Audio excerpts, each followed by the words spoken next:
8 qavatli novostroyka bo'ladi. Biz turgan 5 etajli novostroykaga akalarimiz, ustakalarimiz O'zbekistonda yangilik qilib berishdi. Bu yangilik nima deganlarga tomga lomboz xizmati bo'lar ekan. Xo'p, afzalliklari nima deganlarga sovuqlikni o'tkazmas ekan. Xo'p, rasxod tomonlama ancha yaxshi bo'ladi. Undan tashqari necha puldan quyib berishadi deganlarga 35 ming so'mdan 45 ming so'mgacha hamma yo'g'i ichida olib quyib berishadi. Sizdan ketadigan narsa suv, to'k, obed bersangiz bo'ldi.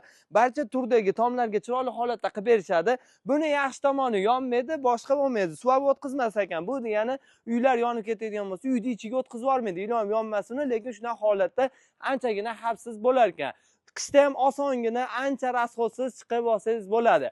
Pastda nom bilan qoldiramiz. Vodiy bo'ylab chiroyli holatda qilib berishadi. Narxlarni yana aytib o'taman. 35 ming so'mdan 45 ming so'mgacha chiroyli holatda qilib beriladi. Endi shu 5 etajli novostroykaga qilingandan keyin siz uyingizga qo'rqmagan holatda qilsangiz bo'ladi. Loydan ko'ra ancha arzon va sifatli bo'ladi.